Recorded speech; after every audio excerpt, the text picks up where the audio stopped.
පුංචි කාලේ කතන්දර පොත්වල කියවලා තිබුණට ෆිල්ම් වල දැකලා තිබුණට මේ තරම් ලස්සන ගමක ජීවත් වෙන්න පුළුවන් වෙයි කියලා මං කවදාවත් හිතුවේ නෑ. අවසට ඉර බහිනකොට ගස්වල කොළ ලස්සනට දිලිසෙනවා. මෙහි තියෙනවා යායට විහිදුණු තනකොළ. ඈත කන්දට යන්න තියෙන පුංචි පටු පාරවල් බ්ලැක් බියුටි පොතේ හිටියා වගේ ලස්සන කළු අශ්වයෝ. හේඩි එතකොට විලෝ ගොවිපලේ දරුවෝ පොතේ හිටියා වගේ ගොවිපළවල් වල ඉන්න අනිත් සත්තුත් මෙහෙ දකින්න පුළුවන්.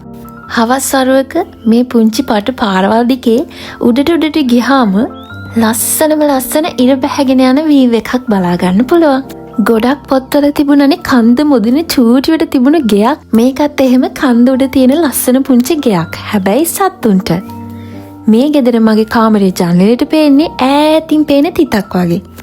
මේ වැටමායි මේ තියෙන පුංචි පටු පාරෙන් ගියාම තමයි ලස්සනම වීව් එක පේන්නේ. ඒ පාර දෙපැත්තේ හැම තැනම ලස්සන චූටි මල් පිපිලා. ඉතින් අවසානයේ උඩටම ආවට පස්සේ මේ වගේ ලස්සන වීව් එකක් තමයි පේන්නේ. මෙතනට වෙලා ඇති තරම් වෙලා මුහුදයි අහසයි දිහා බලාගෙන ඉන්න පුළුවන්. ඉතින් මේ ස්පේන් වල තියෙන ලස්සන පුංචි ගමක්. හරියටම කිව්වොත් මුහුද අද්දර පුංචි ගමක්.